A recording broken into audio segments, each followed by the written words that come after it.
நான் இந்த வீடியோ ஆரம்பிக்கும்போது ஒர்க்கிங் உமனுக்கு அப்படின்னு தான் ஆரம்பிச்சேன். அதுக்கப்புறம் தான் தோணுச்சு, என்னடா இது ஒர்க்கிங் உமனுக்கா? உமனுனாலே பிரச்சனை தானடா அப்படிங்கிற மாரி ஆயிப்போச்சு. ஏன்னா லேடீஸ் நம்ம எல்லாருக்குமே 30 வயசுக்கு மேல எல்லா பிரச்சனையுமே வர ஆரம்பிச்சிருச்சு.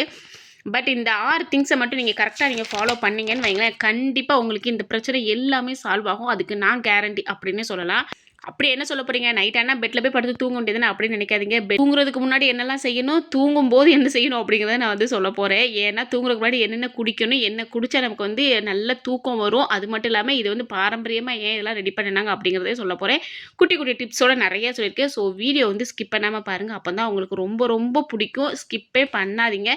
இந்த 6 பாயிண்டே நீங்க வந்து ஃபாலோ பண்ணிட்டு அதுக்கப்புறமும் நீங்க தூக்கம் வரலன்னா ஏன்னு சொல்லிட்டு என்கிட்ட கேளுங்க. இல்லைன்னா சப்ஸ்கிரைபே நீங்க பண்ண வேண்டாம், அன்சப்ஸ்கிரைப் பண்ணிக்கோங்க. போதுமா? என்ன நீங்க இவ்ளோ கான்ஃபிடென்ஸா சொல்றீங்க அப்படின்னு நினைக்கிறீங்க. பட் நான் அப்படித்தான். இந்த பொடிகள்லாம் குடிச்சதுக்கு அப்புறம் தான் எனக்கு வந்து ரொம்பவே பெனிஃபிட் ஆச்சு. உடனே இந்த பொடிலாம் சேல்ஸ் பண்றேன் வாங்கிக்க அப்படின்லாம் நான் சொல்ல மாட்டேன். கண்டிப்பா நான் எதுவுமே சேல்ஸ் பண்ணல. இது எல்லாமே நாட்டு மருந்து கடையில தான் கிடைக்கும். ஸோ நீங்க நாட்டு மருந்து கடையில தான் வாங்கணும். இப்போ வாங்க வீடியோக்குள்ள போகலாம். ஹாய் செல்லக்குட்டீஸ், நான் வந்துட்டேன். மணி என்ன 3 ஆயிட்டு. நெறைய பேர் இங்க தான்ப்பா தப்பு பண்றீங்க. நைட்டு எல்லா வேலையும் முடிச்சுட்டு, அப்பாடா அப்படின்னு பெட்ல போய் என்ன பண்றோம், அப்படியே விழுந்துர்றோம், அப்படியே தூங்கிர்றோம். சம்டைம்ஸ் கொஞ்ச நேரம் தூங்குவோம். ஒரு 1 ஹவர்ல எந்திரிச்சு பேய் மாரி உட்காந்துக்கிட்டே இருப்போம். அப்புறம் எப்போ தூக்கம் வருதுன்னு அதுக்கும் தெரியாது, நமக்கும் தெரியாது. ஏன்னா நான்லாம் அப்படிதான் இருந்தேன். இப்போ நைட் ஒரு 10 மணிக்கு நான் தூங்குறேன்னு வைங்களேன், ஒரு 12 மணி வரைக்கும் நல்லா தூங்குவேன். 12 மணிக்கு முழிப்பு வந்துரும். அதுல இருந்து ஒரு 3, 4 மணி வரைக்கும் தூக்கமே வராது. முழிச்சே கிடப்பேன். என்ன மாரி யாரெல்லாம் இருக்கீங்கன்னு சொல்லிட்டு கமெண்ட் பண்ணுங்க. நான் அப்படித்தான். சீக்கிரம் தூங்கிட்டேன்னா நடுராத்திரில முழிச்சுக்கிட்டு இருப்பேன் கொட்ட கொட்ட. ஸோ அந்த பிரச்சனை எல்லாத்தையும் இல்லாம ஆக்குனது இந்த இதுதான். ஸோ இதெல்லாம் நீங்க பண்ணுங்க. ஏன்னா இது வந்து ரொம்பவே உங்களுக்கு ஹெல்த்தியாக்கும். அது மட்டும் இல்லாம ரொம்ப ஏஜ்டிங் பெர்சனிங் மாரி காட்டாம, உங்க வயசுக்கு ஏத்த மாரி காட்டும். இன்னும் சொல்லப்போனா வயசை விட கம்மியாவே காட்டும். ஸோ நான் சொல்ற இந்த குட்டி டிப்ஸை ஃபாலோ பண்ணுங்க. ரொம்ப ரெஃப்ரெஷ்ஷா இருப்பீங்க. நல்லா கவனிச்சுக்கங்க. இதெல்லாம் நீங்க பண்ணீங்கன்னா ரெஃப்ரெஷ்ஷா இருப்பீங்க. கால் வலி, இடுப்பு வலி கண்டிப்பா வராது. பிரைட்டா இருப்பீங்க. கண் கருவளை எதுவுமே வராது. இப்போ வீடியோக்குள்ள போலாமா? டிப்ஸ் நம்பர் 1, நைட்டு எல்லா வேலையும் முடிச்சுட்டு கண்டிப்பாக போய் குளிங்க. குளிங்கன்னா உடனே தலைக்கு குளிச்சுட்டு தலை காயாமல் சைனஸில் இழுத்துட்டு உட்காரக்கூடாது. மேலே குளிங்க. மேலே கழுவிட்டு வருவோம்னு சொல்லுவோம் தெரியுமா? மேல் நல்லா கழுவிக்கங்க. ஏன்னா கொஞ்சம் ஃப்ரெஷ்ஷாக இருக்கும். ஏன்னா முடி வந்து காயாது. ஸோ அதனால் நீங்கள் வந்து நைட்டுக்கு தலைக்கு குளிக்க வேண்டாம். மேலுக்கு மட்டும் குளிச்சுங்க. இப்படி குளிச்சிங்கன்னா நல்லா ஃப்ரெஷ்ஷப் ஆவீங்க. முக்கியமாக உங்களை நீங்களே லவ் பண்ண ஸ்டார்ட் பண்ணிடுவீங்க. காலையில் சீவன தலையை அப்படியே போட்டு அந்த சந்திரமுகி மாதிரி ஆகாமல் நைட்டு தலையை நீங்களே ஒரு நல்ல மசாஜ் கொடுங்க. இல்லைன்னா அழகாக சீவி விடுங்க. மேலேருந்து கீழே வரைக்கும், அதாவது நல்ல ஸ்கேல்ப்லேருந்து நுனி முடி வரைக்கும் நல்லா கோம் பண்ணுங்க. இது உங்களோட பிளட் சர்க்குலேஷனை வந்து நல்லாவே இம்ப்ரூவ் பண்ணி கொடுக்கும். அது ரொம்ப நேரம்லாம் வேண்டாம். ஒரு 2 நிமிஷம் நல்லா ஃபுல்லாக சீவி விடுங்க. சீவி விட்டுட்டு ஜடை பின்னி மடிச்சு போட்டு தூங்குங்க. சூப்பராக இருக்கும். முடியும் நல்லா ஹேர் க்ரோத்துக்கும் நல்லாயிருக்கும். அது மட்டும் இல்லாமல் நல்லா ரெஃப்ரெஷ்ஷாக இருக்கும்போது நமக்கு தூக்கமும் சூப்பராக வரும். இல்லை உங்கள் வீட்டில் குட்டி பிள்ளைங்களாம் இருக்காங்கன்னா, அம்மா எனக்கு கொஞ்சம் நேரம் மசாஜ் பண்ணிவிடு, அம்மா உனக்கு வந்து கிஃப்ட் தரேன், இல்லை சாக்லேட் தரேன் அப்படின்னு ஏதாவது ஒன்று சொல்லி பாருங்க. நம்ம செய்கிறத விட ஒரு 10 மடங்கு அதிகமாகவே பிள்ளைங்க வந்து நமக்காக செஞ்சு கொடுப்பாங்க. அவங்களுக்கு நீங்கள் ஹெல்த்தியாக ஏதாவது செஞ்சு கொடுத்துருங்க. 3வது டிப்பு, நைட் கேர் க்ரீம் ஏதாச்சும் ஒன்று யூஸ் பண்ணுங்க. ஏதோ ஒன்று. அதுக்காக கடையில் வாங்குற க்ரீமு, இந்த ஃபேர் அண்ட் லவ்லி அது இதுன்னு சொல்லிட்டு கண்டதையும் போட்டு தேய்க்காம வீட்டில் நீங்களே ரெடி பண்ணுங்கள். இந்த க்ரீம்லாம் எப்படின்னா ஒரு 20 நாளைக்கு தான் ஸ்டோர் பண்ண முடியும். அதுக்கு மேலே ஸ்டோர் பண்ண முடியாது. ஆலோவேரா ஜெல்லு மட்டும் நீங்கள் கடையில் வாங்கி வச்சுக்கோங்க. சரியா? டிப்ஸ் நிறையா சொல்லிக்கிட்டு இருக்கேன். ஸோ ஸ்கிப் பண்ணாமல் பாருங்கள். ஸ்கிப் பண்ணி பார்த்துட்டு எனக்கு புரியலன்னு சொல்லாதீங்க. ஆலோவேரா ஜெல்லு வந்து கொஞ்சமாக வாங்கி வச்சுக்கோங்க. ஒரு பாக்ஸ் வாங்கி வச்சுக்கிட்டீங்கன்னு வைங்களேன். ஒரு பப்பாயா, அதாவது ஒரு பப்பாளி ஒரு சின்ன துண்டு, கேரட் ஒரு சின்ன துண்டு, 2யுமே நல்லா ஆலிவ் ஆயிலில் நல்லா வேக வச்சு புழிஞ்சு எடுத்து ஆலோவேரா ஜெல்லை யூஸ் பண்ணி நல்லா மிக்ஸ் பண்ணி வச்சிட்டிங்கன்னா நல்லா க்ரீம் பதத்துக்கு வரும். இல்லை நான் வந்து என் முகத்தில் வந்து பிம்பிளாக இருக்குது, இல்லை கருப்பு கருப்பாக டாட்ஸாக இருக்குது, இல்லை பள்ளம் பள்ளமாக இருக்குது அப்படிங்கிறவங்க உருளைக்கிழங்கு ட்ரை பண்ணுங்கள். இல்லை ஆலிவ் ஆயில் ட்ரை பண்ணுங்கள். எதுவோ ஒன்று ட்ரை பண்ணுங்கள். ஆனால் சூப்பராக இருக்கும் ரிசல்ட்டு. நான்லாம் அனுபவத்தில் சொல்கிறேன். கண்டிப்பாக நல்ல ரிசல்ட் வரும். ஸோ மறக்காமல் ட்ரை பண்ணி பாருங்கள். அப்படி தெரியாட்ட நீங்கள் வந்து கேளுங்க நைட் க்ரீம் எப்படி பண்ணணும்னு சொல்லிட்டு. என்னால் முடிஞ்சிச்சுன்னா நான் வந்து வீடியோ போடுறேன். ஓகேவா? டிப்ஸ் நம்பர் 4, நைட்டுக்கு வந்து மிளகு பால் எடுங்க. ஏன்னா மிளகு பாலில் நல்ல மிளகு மஞ்சத்தூள் போடுறதுனால நம்மளோட இம்யூனிட்டி பவர் வந்து அதிகமாகும். நோய் எதிர்ப்பு சக்தி அதிகமானாலே நமக்கு நிறைய பிரச்சனைகள்லாம் வராது. ஸோ அதனால் மிளகு பால் எடுங்க. ஒரு 9 மணிக்கு நைட்டு சாப்பிட்டக்கப்புறம் கண்டிப்பாக கடுக்கா பொடி குடிங்க. இதுதான் நான் சொன்னேன், நாட்டு மருந்து கடையில் வாங்கிக்கங்க அப்படின்னு சொல்லிட்டு. எதுக்குக்கா கடுக்காய் பொடி குடிக்கணும் அப்படிங்காதீங்க. இதில் வந்து கசப்பு, அதாவது துவர்ப்பு இருக்கும், கசப்பு இருக்கும். இது வந்து நம்ம உடம்பை வந்து ரொம்பவே ஸ்ட்ராங் ஆக்கி வைக்கும். உச்சிலேருந்து உள்ளங்கால் வரைக்கும் நல்லா ஆக்கி வைக்கலாம். முக்கியமாக நோய் நொடி இல்லாமல் இருக்கலாம். இன்னொரு விஷயம் என்னென்னா, கடுக்கா பொடி எடுக்கும்போது தன்னால் வெயிட் லாஸ் ஆகும். இன்னும் இதோட பெரிய விஷயம் என்னென்னு பார்த்தீங்கன்னா, காலையில் போய் முக்கிக்கிட்டு இருக்காமல் ஃப்ரீயாக மோஷன் போகலாம். ஸோ இத்தனை பெனிஃபிட்ஸ் இருக்குது. அது மட்டும் இல்லாமல் கடுக்கா பொடி வந்து நம்ம வயிற்றில் இருக்கிற கெட்டது எதையுமே உள்ளே தங்க விடாது. பேட் கொலஸ்ட்ரால்லேருந்து இருக்க எல்லாத்தையும் வெளியில் வந்து பற்றி விட்டுரும். ஸோ அதனால் நீங்கள் கண்டிப்பாக கடுக்கா பொடி எடுத்துக்கங்க, மறந்துடாதீங்க. கடுக்காப்பொடி ரொம்ப எடுக்கணும்லாம் இல்ல. ஒரு 1/4 ஸ்பூன் கடுக்காப்பொடி, 1 கிளாஸ் வெந்நீ குடிச்சுக்கோங்க. இல்லக்கா எனக்கு வந்து கொஞ்சம் கசக்குத மாரி இருக்குன்னு சொன்னீங்கன்னா, கடக்குன்னு இத குடிச்சுட்டு நான் எப்படி குடிப்பேன்னா, கொஞ்சோண்டு 1/4 ஸ்பூன் கடுக்காப்பொடி, கொஞ்சமா தண்ணி ஊத்தி மடக்குன்னு ஒரு மடக்கா குடிச்சுருவேன். குடிச்சுட்டு 1 கிளாஸ் வெந்நீய வார்மா இருக்க வெந்நீய வந்து மடக்கு மடக்குன்னு குடிச்சு முடிச்சுருவேன். ஏன்னா அது ரொம்ப துவப்பா இருக்குமா, நமக்கு தான் துவப்பு, கசப்புலாம் பிடிக்காது. ஸோ அதனால நான் இப்படி பண்ணுவேன். உங்களுக்கு கசப்பு ஓகே அப்படின்னா, கண்டிப்பா அத வந்து ட்ரை பண்ணி பாருங்க. அளவுக்கு அதிகமா எடுக்கவும் வேண்டாம்.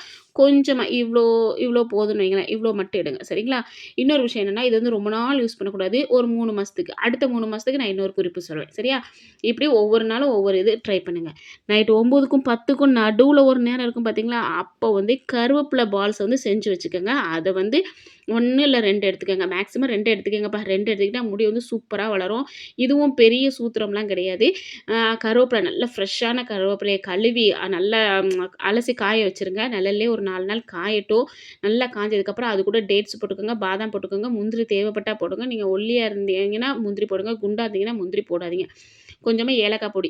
இது எல்லாத்தையும் போட்டு நல்லா மிக்ஸில ஓட்டுன்னு ஓட்டி எடுத்துருங்க. நல்லா பால் மாரி புடிக்கிறதுக்கு வரும். இது கூட லைட்டா நெய் ஊத்தி பால் மாரி புடிச்சு வச்சுக்கிட்டு டெய்லி 2, 2 காலையில 2 நைட் 2 எடுத்து பாருங்க. எங்க என் முடிய காணோம்னு கேட்ட நீங்க, "இவ்ளோ முடி இருக்கு. நான் கொஞ்சம் கட் பண்ணி விடலாம் போலயே" அப்படின்னு கேட்கிற அளவுக்கு முடி வளர ஆரம்பிச்சுரும். "இவ்ளோ முடிய வச்சு என்ன பண்றது? தரைய தூத்திக்கிட்டு இருக்கு" அப்படின்னு நம்ம சொல்லுவோம். அந்த அளவுக்கு முடி வரும். ஸோ கண்டிப்பா ட்ரை பண்ணி பாருங்க. டிப்ஸ் நம்பர் 5 தூங்குற முன்னாடி ப்ரேயர் பண்ணுங்கப்பா. நான் ஃபர்ஸ்ட்டே சொல்லியிருக்கேன். நீங்க எவ்வளோக்கு எவ்வளோ ப்ரேயர் பண்ணுவீங்களோ, அவ்வளோக்கு அவ்வளோ ரொம்ப நல்லது. இன்னைக்கு என்னலாம் நடந்துச்சு? அதுக்காக ஓவர் திங்க்ல போயிறக்கூடாது. சரியா? அப்புறம் ஓவர் திங்க் போனேன்க்கா, உன்னால தான்க்கா அப்படின்னு சொல்லிட்டு யாரும் வண்டி கட்டி வந்துராதீங்கப்பா. என்ன பண்ணணும்? இன்னைக்கு என்ன நடந்துச்சு? எது மூலமா சந்தோஷமா இருந்தோம்? என்னலாம் பிரச்சனை? எது நம்ம மண்டைய போட்டு குழப்புனது? இது எல்லாத்தையுமே உட்காந்து யோசிங்க. எதுல நம்ம மெயினா ரிலாக்ஸா இருந்தோம்? அத ஏன் நம்ம இத்தன நாள் நம்ம விட்டுட்டோம்? இது எல்லாமே யோசிங்க. இனி நாளைக்கு காலைல என்ன சமையல் பண்ண போறோம்? அப்படிங்கிறதையும் யோசிச்சு வச்சுக்கங்க. அப்படி இல்லையா சார்ட் போட்டு வச்சுக்கோங்க. இன்னும் ஈஸி. இதெல்லாம் ஒரு 5 மினிட்ஸ் முடிச்சுருவீங்களா? Last tip. லாஸ்ட்டா ஃபுட் மசாஜ். ஃபுட் மசாஜ்ல என்னக்கா இருக்கு? அப்படின்னு நீங்க கேட்பீங்க. செஞ்சு தான் பாருங்களேன். இன்னைக்கு நைட்டு ஒரு எப்படி சொல்றது? ஒரு சேலஞ்ச் வச்சுக்குவோமா? இன்னைக்கு நைட்டு போய் உட்காந்து இத்தனையும் செஞ்சு முடிச்சுட்டு நைட்டு தூக்கம் வரலன்னா பாருங்க. ஃபுட் மசாஜ்னா எப்படி தெரியுமா? நல்லா கால்ல பாதம் இருக்குமா? பாதத்தில கொஞ்சமா தேங்காய் எண்ணெய் ஊத்திக்கங்க. தேங்காய் எண்ணெய் தான் எடுக்கணும். மத்த எண்ணெய் எடுக்க வேண்டாம். இல்ல வேப்பெண்ணெய் எடுத்துக்கங்க. இன்னும் பெஸ்ட் ரிசல்ட் கிடைக்கும். தேங்காய் எண்ணெய் எடுத்து நல்லா நீவி விட்டு, மேலேருந்து கீழ வரைக்கும் ஒரு கோடு. அப்புறம் மேலேருந்து கீழ வரைக்கும், கீழேருந்து மேலே வரைக்கும் சைடுலன்னு சொல்லிட்டு நல்லா கோடு விடுங்க. அப்புறம் உங்களுக்கு தெரியாட்ட YouTubeல போய் பாருங்க. நெறைய வந்து YouTubeல இருக்குது. ஃபுட் மசாஜ்னா எப்படி பண்ணணும்னு சொல்லிட்டு. அந்த மசாஜ கத்து வச்சுக்கங்க. அது ரொம்ப பெரிய விஷயம்லாம் இல்ல. அசால்ட்டா கத்துக்கலாம். ஸோ அதையும் ரெடி பண்ணுங்க. ஏன்னா 30 வயசுக்கு மேல எல்லாருக்குமே இப்ப கால் பாதத்துல வலி. கால் பாதம் வலினா உங்களுக்கு கண்டிப்பா புரியும். இப்ப பெட்ல உட்காந்துருக்கணும். டக்குன்னு எந்திச்சு நடக்கிறோம்னா, உடனே எந்திச்சு நடக்க முடியாது. ஏன்னா கால் பாதத்துல சுர்ருன்னு ஒரு இழுக்கும். ஒரு 2 நிமிஷம் நிப்போம். அப்புறம் கொஞ்சம் தூரம் நடக்க அந்த வலி சரியாகும். அதனால நீங்க கண்டிப்பா இந்த மாரி செஞ்சு பாருங்க. நமக்கு வந்து பாதம் வலி வரவே செய்யாது. அதையும் மீறி வருது ஆ அப்படின்னு நீங்க நினைச்சீங்கன்னா, எருக்கஞ்செடி இருக்கு பார்த்தீங்களா? எருக்கஞ்செடிய வச்சு பாருங்க. சூப்பரா கேட்குதுங்க. என்னுடைய ஓன் அட்வைஸ் அப்படின்னு சொல்லலாம். ஏன்னா நான் அத வச்சேன். மாஷா அல்லாஹ் சூப்பரா கேட்டுக்கிருச்சு. ஏன்னா வலி அவ்ளோ வலியோட அனுபவிச்சேன். பட் இப்பவும் நான் வச்சுக்கிட்டு தான் இருக்கேன். அதுக்காக நான் விடல. ஏன்னா நான் எனக்கு ரொம்ப நேரம் நின்னா உடனே கால் வலி வந்துருது. ஸோ அதனால எருக்களஞ்செடிய வந்து செங்கல்ல சூடு பண்ணி அத வச்சு நான் பண்ணிக்கிட்டு இருக்கேன். இந்த மாரிலாம் நீங்க ட்ரை பண்ணி பாருங்க. கண்டிப்பா சூப்பரா ஆயிருவீங்க. மார்னிங் கொஞ்சம் ரொம்ப பிரிஸ்க் ஆயிருவீங்க. கொஞ்சம் இல்ல ரொம்பவே பிரிஸ்க் ஆயிருவீங்க. நைட் சூப்பரா தூக்கம் வரும், கனவு வரும். டேப்லெட்டே வேண்டாம் அப்படின்னு நான் சொல்லுவேன். இத செஞ்சாலே போதும். கனவுலயும் சந்தோஷமா இருக்கலாம், நனவுலயும் சந்தோஷமா இருக்கலாம். இதுக்கு எல்லாத்துக்குமே நீங்க செய்ய வேண்டிய ஒரே ஒரு விஷயம் என்னது? ஃப்ரீயா விடுங்க எல்லாத்தையும். ஓவர் திங்க் பண்ணாதீங்க. நெறைய பேர் ஓவர் திங்க் பண்ணி ரொம்ப கஷ்டப்பட்டுட்டு இருக்கேன்னு சொன்னீங்க. ஓவர் திங்கே பண்ணாதீங்க. எல்லாத்தையுமே மேல இருக்கவன் பார்த்துக்குவான். அப்படி நெனச்சு விட்டுருங்க. எல்லா புகழும் இறைவனுக்கே அப்படின்னு நெனச்சு விட்டாலே போதும். நமக்கு எல்லாமே சரியாயிரும். வயசாயிடுச்சு. இனிமே கால் வலி வரத்தான் செய்யும், இடுப்பு வலி வரத்தான் செய்யும்னு நினைக்காதீங்க. இந்த மாரி குட்டி, குட்டி டிப்ஸ் எல்லாம் நீங்க ஃபாலோ பண்ணும்போது எல்லா வலியும் பஞ்சா பறந்து ஓடிரும். இது என்னுடைய ஓன் அட்வைஸ் அப்படின்னே சொல்லலாம்.